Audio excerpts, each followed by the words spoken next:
நேரம் 9 மணி. இலங்கை ஒலிபரப்பு கூட்டுத்தாபனம். செய்திகள். செய்தி ஆசிரியர் MC நஜ்முதீன். வாசிப்பவர் MI சிஹாமுத்தீன். முதலில் தலைப்புச் செய்திகள். இலங்கையின் அபிவிருத்தி முயற்சிகளுக்கு தொடர்ந்தும் ஆதரவளிப்பதாக அபிவிருத்திக்கான சவுதி நிதியம் உறுதி. சந்தையில் அரிசி உட்பட அத்தியாவசிய உணவுப் பொருட்களுக்கு தட்டுப்பாடு இல்லை என வர்த்தகத்துறை அமைச்சர் தெரிவிப்பு. கல்வி பொதுத்தராதர பத்திர உயர்தர பரீட்சையின் மீள் மதிப்பீட்டு பெறுபேறு நாளை அல்லது நாளை மறுதினம் வெளியிடப்படும். பிரதமர் மஹிந்த ராஜபக்ஷ உத்தியோகபூர்வ விஜயம் மேற்கொண்டு எதிர்வரும் 2ஆம் தேதி துபாய் பயணம். 21 கோவிட் மரணங்களை சுகாதார சேவைகள் பணிப்பாளர் நாயகம் உறுதிப்படுத்தியுள்ளார். உலகளாவிய ரீதியில் கடந்த வாரத்தில் கோவிட் தொற்று 11% அதிகரித்துள்ளதென உலக சுகாதார ஸ்தாபனம் தெரிவிப்பு. மத்திய ஆசிய சவால் கிண்ண கரப்பந்தாட்ட ஆடவர் பிரிவில் இலங்கை அணி சாம்பியன். இனி விரிவான செய்திகள். இலங்கையின் அபிவிருத்தி முயற்சிகளுக்கு தொடர்ந்தும் ஆதரவளிப்பதற்கு அபிவிருத்திக்கான சவுதி நிதியம் உறுதியளித்துள்ளது. நிதியத்தின் பிரதம நிறைவேற்று அதிகாரியான சுல்தான் அப்துல் ரஹ்மான் அல் மர்ஷாட் பிரதமர் மஹிந்த ராஜபக்சவை சந்தித்த போது இந்த விடயத்தை தெரிவித்தார். அலரி மாளிகையில் இந்த சந்திப்பு இன்று இடம்பெற்றது. இலங்கையின் அபிவிருத்தி செயற்திட்டங்களை செயற்படுத்த சவுதி அரசாங்கமும் அபிவிருத்திக்கான சவுதி நிதியமும் வழங்கி வரும் ஒத்துழைப்புகளுக்கு பிரதமர் இதன்போது நன்றி தெரிவித்தார். 1981ஆம் ஆண்டிலிருந்து அபிவிருத்திக்கான சவுதி நிதியத்தின் ஆதரவுடன் இலங்கையில் அபிவிருத்தி வேலை திட்டங்கள் முன்னெடுக்கப்படுகின்றன. கடந்த 4 தசாப்தங்களாக பல அபிவிருத்தி திட்டங்களுக்கு சவுதி நிதியம் பங்களிப்பு வழங்கியுள்ளதையும் பிரதமர் மஹிந்த ராஜபக்ஷ இந்த சந்திப்பின் போது நினைவு கூர்ந்தார். கிராமப்புறங்களின் நீர்ப்பாசனம், நீர் வழங்கல் கட்டமைப்பு, வீதி அபிவிருத்தி திட்டங்கள் குறித்து கவனம் செலுத்துமாறும் பிரதமர் அபிவிருத்திக்கான சவுதி நிதியத்திடம் பிரதானியிடம் இதன்போது வேண்டுகோள் விடுத்தார். அரிசி உட்பட அத்தியாவசிய உணவுப் பொருட்களுக்கு சந்தையில் தட்டுப்பாடில்லை என்பது தெரிய வந்துள்ளது. அத்தியாவசிய உணவுப் பொருட்களுக்கு சில தினங்களாக தட்டுப்பாடு நிலவுவதாக பரவும் தகவல் தொடர்பில் ஆராய்வதற்கு அமைச்சர் கலாநிதி பந்துல குணவர்தன இன்று புறக்கோட்டை மொத்த வர்த்தக நிலையங்களை கண்காணித்தார். உணவுப் பொருட்களுக்கு எந்த ஒரு தட்டுப்பாடும் இல்லை என இதன்போது மொத்த வர்த்தகர்கள் அமைச்சரிடம் தெரிவித்துள்ளனர். பிரதமர் மஹிந்த ராஜபக்ஷ உத்தியோகபூர்வ விஜயம் மேற்கொண்டு எதிர்வரும் 2ஆம் தேதி துபாய் பயணமாக உள்ளார். குளோபல் ஃபெஸ்டிவல் ஆஃப் எக்ஸ்போ 2020 நிகழ்வில் பங்கேற்பதற்காகவே பிரதமர் அங்கு செல்ல உள்ளார். குறித்த நிகழ்வில் பிரதம அதிதியாக பங்கேற்குமாறு அவருக்கு அழைப்பு விடுக்கப்பட்டுள்ளது. இதன் விஜயத்தின் போது துபாய் அரச பிரதிநிதிகளுடன் பிரதமர் மஹிந்த ராஜபக்ஷ பேச்சுவார்த்தை நடத்த உள்ளார். நாட்டில் இன்று 419 கோவிட் தொற்றாளர்கள் இனங்காணப்பட்டிருப்பதாக அரசாங்க தகவல் திணைக்களம் அறிவித்துள்ளது.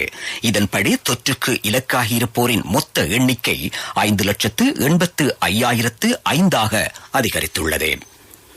தொற்றிலிருந்து குணமடைந்த 210 பேர் இன்று வீடு திரும்பியுள்ளனர். இதன்படி குணமடைந்தவர்களின் மொத்த எண்ணிக்கை 5,65,085 அதிகரித்திருக்கிறது. இதேவேளை 21 கோவிட் மரணங்களை சுகாதார சேவைகள் பணிப்பாளர் நாயகம் இன்று உறுதிப்படுத்தியுள்ளார். நீங்கள் கேட்டுக்கொண்டிருப்பது இலங்கை ஒலிபரப்பு கூட்டுத்தாபனத்தின் செய்திகள்.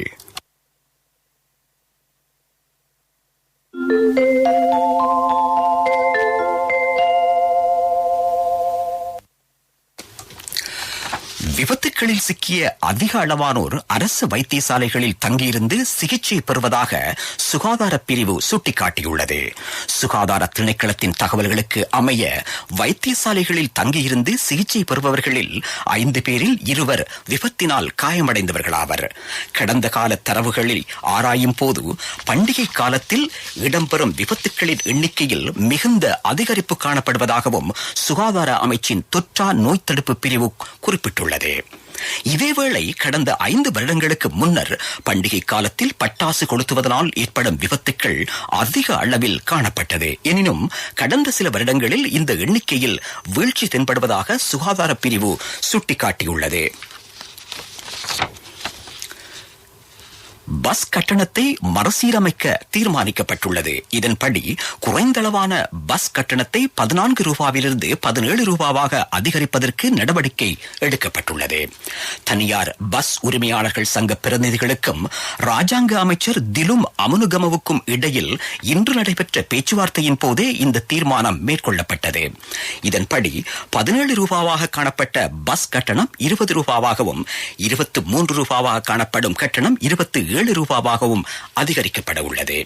புதிய பஸ் கட்டணம் ஜனவரி மாதம் 5ஆம் தேதியிலிருந்து அமலுக்கு வரும். புகையிலை மற்றும் மதுசாரமற்ற நாட்டை கட்டியெழுப்புவதற்காக அச்சு மற்றும் இலத்திரனியல் ஊடகங்களில் முன்னெடுக்கப்பட்ட பிரசாரங்களை பாராட்டும் போதைப்பொருள் பாவனையற்ற நாடு எனும் தலைப்பிலான நிகழ்வு அமைச்சர் கெஹலிய ரம்புக்வெல்ல தலைமையில் நடைபெற்றது.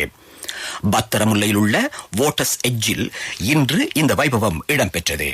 புகையிலை மற்றும் மதுசார ஒழிப்பு தொடர்பான தேசிய அதிகார சபை இந்த நிகழ்வினை ஏற்பாடு செய்திருந்தது. புகையிலை மற்றும் மதுசார பாவனைக்கு எதிராக ஊடக பணியாற்றிய ஊடகவியலாளர்கள் இதன் போது விருது வழங்கி கௌரவிக்கப்பட்டனர்.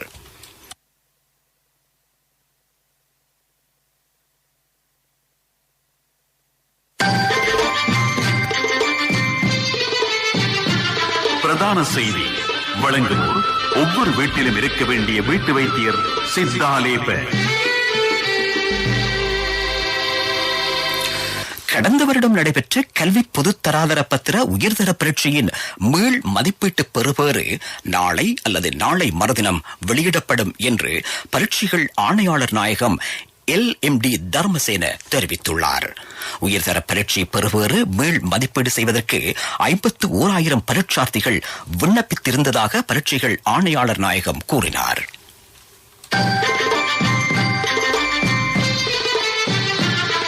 பிரதான செய்தி வழங்கியோர் ஒவ்வொரு வீட்டிலும் இருக்க வேண்டிய வீட்டு வைத்தியர் சித்தாலேப. உங்கள் கவனத்திற்கு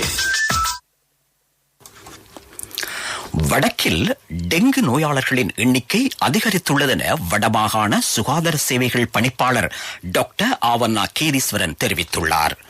இந்த மாதத்தின் 27ஆம் தேதி வரையான காலப்பகுதியில் 265 பேர் டெங்கு தொற்றுக்கு இலக்காகியுள்ளனர். மன்னார் மாவட்டத்தில் 165 பேரும், யாழ்ப்பாண மாவட்டத்தில் 92 பேரும் தொற்றுக்கு இலக்காகியுள்ளனர். இந்த நிலை நீடிக்கும் பட்சத்தில் எதிர்வரும் ஜனவரி மற்றும் பிப்ரவரி மாதங்களில் டெங்கு தொற்று தீவிரமடையும் அபாயம் நிலவுவதாக டாக்டர் ஆவண்ணா கேதீஸ்வரன் எச்சரிக்கை விடுத்துள்ளார். இதன் காரணமாக மக்கள் தமது சுற்றுப்புற சூழலை டெங்கு நுளம்புகள் பரவாத வகையில் சுத்தமாக வைத்துக் கொள்ள வேண்டும் என்றும் அவர் கேட்டுக் கொண்டார். உலகச் செய்திகள் அனுசரணை வழங்குவோர் சிஐபி ஜனஜய வாசனாவுடன் நத்தார் மற்றும் புதுவருட மலிவு விற்பனை ஆரம்பமாகிவிட்டது. டிசம்பர் மாதம் முழுவதும் உங்கள் பற்றுச்சீட்டுகளுக்கு பெறுமதி மிக்க பரிசுகள், பரிசு வவுச்சர்கள் மற்றும் வங்கி அட்டைகளுக்கு 20% வரை கழிவு. இன்றே சிஐபிக்கு வாருங்கள். உலகளாவிய ரீதியில் கடந்த வாரத்தில் கோவிட் தொற்று 11% அதிகரித்துள்ளதென உலக சுகாதார ஸ்தாபனம் தெரிவித்துள்ளது. ஒமிக்ரோன் வைரஸ் இனங்காணப்பட்டதன் பின்னர் கோவிட் தொற்றுக்கு இலக்கானோரின் எண்ணிக்கை வெகுவாக அதிகரித்து வருகிறது. ஐரோப்பிய நாடுகளில் தொற்றுக்கு உள்ளானோரின் எண்ணிக்கை அதிகரித்து காணப்படுவதாகவும் உலக சுகாதார ஸ்தாபனம் வெளியிட்டுள்ள அறிக்கையில் குறிப்பிடப்பட்டிருக்கிறது. உகண்டாவில் புதுவருட கொண்டாட்டங்களின் போது பட்டாசு கொளுத்துவதற்கு தடை விதிக்கப்பட்டுள்ளது. அந்த நாடு சனத்தொகையில் 10% கோவிட் தொற்று உறுதிப்படுத்தப்பட்டுள்ளது. இவ்வாறான நிலையிலேயே உகண்டா நிர்வாகம் இந்த தீர்மானத்தை மேற்கொண்டுள்ளது. இதேவேளை கொண்டாட்டங்களின் போது கூட்டம் கூடுவதை முற்றாக தவிர்க்குமாறும் வேண்டுகோள் விடுக்கப்பட்டுள்ளது. இந்திய பிரதமர் நரேந்திர மோடியின் ஐக்கிய அரபு எமிரேட்ஸுக்கான விஜயம் ஒத்திவைக்கப்பட்டிருப்பதாக இந்திய ஊடகங்கள் தெரிவித்துள்ளன. கோவிட் தொற்று அதிகரித்துள்ளதை கருத்தில் கொண்டு இந்த விஜயம் பிற்போடப்பட்டுள்ளது. இந்தியாவுக்கும் ஐக்கிய அரபு எமிரேட்ஸுக்கும் இடையில் தூதரக ரீதியான தொடர்பு ஏற்பட்டு 50 ஆண்டுகள் நிறைவை முன்னிட்டு பிரதமர் நரேந்திர மோடி அடுத்த மாதம் முதல் வாரத்தில் ஐக்கிய அரபு எமிரேட்ஸுக்கு பயணமாவதற்கு ஏற்கனவே திட்டமிடப்பட்டிருந்தது. உலகச் செய்திகள் அனுசரணை வழங்குவோர் சிஐபி ஜனஜய வாசனாவுடன் நத்தார் மற்றும் புதுவருட மலிவு விற்பனை ஆரம்பமாகிவிட்டது. டிசம்பர் மாதம் முழுவதும் உங்கள் பற்றுச்சீட்டுகளுக்கு பெறுமதி மிக்க பரிசுகள், பரிசு வவுச்சர்கள் மற்றும் வங்கி அட்டைகளுக்கு 20% வரை கழிவு. இன்றே சிஐபிக்கு வாருங்கள். அபிவிருத்தி செய்திகள். தென்னையிலிருந்து பயன்பெறுவோம், நாட்டை வெற்றியடை செய்வோம். உதவிக்கு தொடர்பு கொள்ள 1928 வாட்ஸ்அப் 07004001928. தேசிய தெங்கு உற்பத்தி சம்பந்தமான விழிப்பை ஏற்படுத்துவோம். நாட்டில் கோவிட் நெருக்கடி நிலை காணப்பட்டாலும் மலையகத்திற்கான அபிவிருத்திகள் நிறுத்தப்பட மாட்டாது என்று இலங்கை தொழிலாளர் காங்கிரசின் நிதி செயலாளரும் பாராளுமன்ற உறுப்பினருமான மருதபாண்டி ராமேஸ்வரன் தெரிவித்துள்ளார். மலையகத்திற்கான 10வது வீட்டு திட்டம் விரைவில் ஆரம்பிக்கப்படும் என்றும் அவர் குறிப்பிட்டார். மாணவர்களுக்கு பாடசாலை உபகரணங்களை வழங்கும் நிகழ்வு நுவரெலியா பிரதேச சபை கேட்போர் கூடத்தில் நடைபெற்ற போதே அவர் இந்த விடயங்களை தெரிவித்தார். தோட்டத்தில் இருக்கும் தென்னை மரம் என்பது உங்களுக்கு மேலதிக வருமானத்தை பெற்றுத்தரும் சிறந்த வழியாகும். தேங்காய் பூ, சிரட்டை, மட்டை ஆகியவற்றிலிருந்து இல்லாமல் முழு தென்னை மரத்திலிருந்துமே சரியான பிரயோசனம் பெற்று உங்கள் கைகளுக்கு மேலதிக வருமானத்தை பெறுவதுடன் தேசிய பொருளாதாரத்துக்கு உதவுவதற்கு இதோ உங்களுக்கான சந்தர்ப்பம். உற்பத்தியை பெருக்கிக் கொள்ளுங்கள், வீண் விரயத்தை குறைத்துக் கொள்ளுங்கள், பிரச்சனைகளை தவிர்த்துக் கொள்ளுங்கள். தென்னை உற்பத்தியை செழிப்பாக்குவதற்கு பின்பற்ற வேண்டியவை சம்பந்தமாக இன்னும் அதிகமாக தொழில்நுட்ப ஆலோசனைகளை பெற்றுத்தர தென்னை ஆராய்ச்சி நிறுவனம் ஆயத்தமாக உள்ளது. உதவிக்கு தொடர்பு கொள்ள 1928 வாட்ஸ்அப் 07004001928. விளையாட்டுச் செய்திகள். மத்திய ஆசிய சவால் கிண்ண கரப்பந்தாட்ட ஆடவர் பிரிவில் இலங்கை சாம்பியனாக தெரிவாகியுள்ளது. பங்களாதேஷில் நடைபெற்ற இந்த தொடரின் ஆடவர் பிரிவில் இலங்கை அணி தோல்வியடையாத அணியாக முன்னேறி சாம்பியன் பட்டத்தை சுவீகரித்தது. ஆசிய வலய கரப்பந்தாட்ட போட்டியில் இலங்கை சாம்பியனான முதல் சந்தர்ப்பம் இதுவாகும். பங்களாதேஷுடன் இடம்பெற்ற இறுதிப் போட்டியில் இலங்கை அணி 3-0 என்ற செட் கணக்கில் வெற்றியீட்டியது. இதேவேளை ஆசிய சவால் கிண்ணத்துக்கான சுற்றுத் தொடரின் மகளிர் பிரிவில் இலங்கை 3வது இடத்தை பெற்றுக் கொண்டமை குறிப்பிடத்தக்கது. NSB ட்ரஸ்ட் மூலம் ஒரு தடவையில் குறைந்தது $100 அல்லது அதுக்கு சமமான இந்த ஒரு வெளிநாட்டு நாணயத்தையும் 3 முறை அனுப்புங்கள். அதிகமாக பணம் அனுப்பும் போது அதிகமான வெற்றி வாய்ப்புகள். வர்த்தக செய்தி அனுசரணை. தேசிய சேமிப்பு வங்கி உங்கள் பணத்திற்கு பாதுகாப்பான இடம். உலக வர்த்தக சந்தையில் எரிபொருள் விலை அதிகரித்துள்ளது. இதன்படி பிரெண்ட் வகை மசகு எண்ணெய் ஒரு பீப்பாயின் விலை $79.1 அமெரிக்க டாலராக இன்று காணப்பட்டது. இதேவேளை லைட் ஸ்வீட் வகை மசகு எண்ணெய் ஒரு பீப்பாயின் விலை $76.2 அமெரிக்க டாலராக விற்பனை செய்யப்பட்டது. வர்த்தக செய்தி அனுசரணை. தேசிய சேமிப்பு வங்கி உங்கள் பணத்திற்கு பாதுகாப்பான இடம்.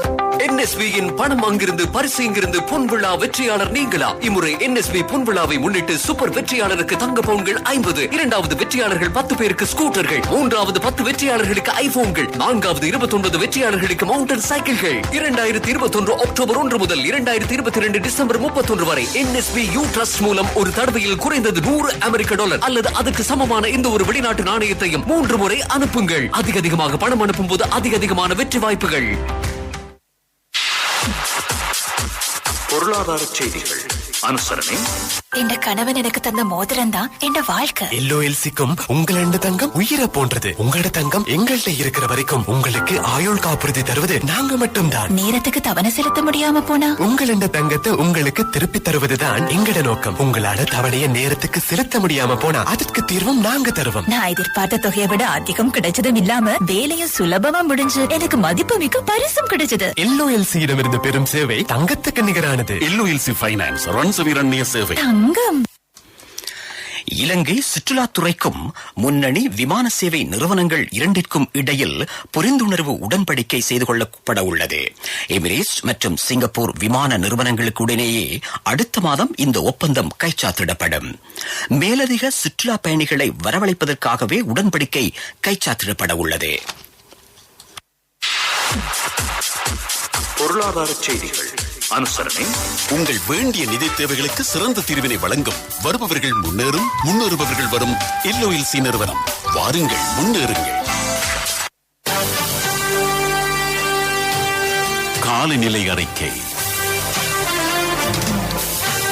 நாட்டில் தற்போது நிலவும் வறட்சியான காலநிலையில் எதிர்வரும் சில தினங்களில் ஓரளவு மாற்றம் ஏற்படும் என்று வளிமண்டலவியல் திணைக்களம் எதிர்வு கூறியிருக்கிறது. வடக்கு, கிழக்கு, ஊவா மாகாணங்களிலும் புலனறுவை, மாத்தளை, நுவரெலியா மாவட்டங்களிலும் அவ்வப்போது மழை பெய்யலாம். மேல் சப்ரகமு மாகாணங்களின் சில இடங்களில் இரவு வேளை மழையோ இடியுடன் கூடிய மழையோ பெய்யக்கூடும். மேல் சப்ரகமுவ மத்திய மாகாணங்களிலும் காலி, மாத்தறை மாவட்டங்களிலும் காலை வேளை பனிமூட்டம் காணப்படும் என்று திணைக்களம் விடுத்திருக்கும் அறிக்கையில் குறிப்பிடப்பட்டிருக்கிறது. செய்திகளின் நிறைவாக மீண்டும் தலைப்புச் செய்திகள். இலங்கையின் அபிவிருத்தி முயற்சிகளுக்கு தொடர்ந்தும் ஆதரவளிப்பதாக அபிவிருத்திக்கான சவுதி நிதியம் உறுதி.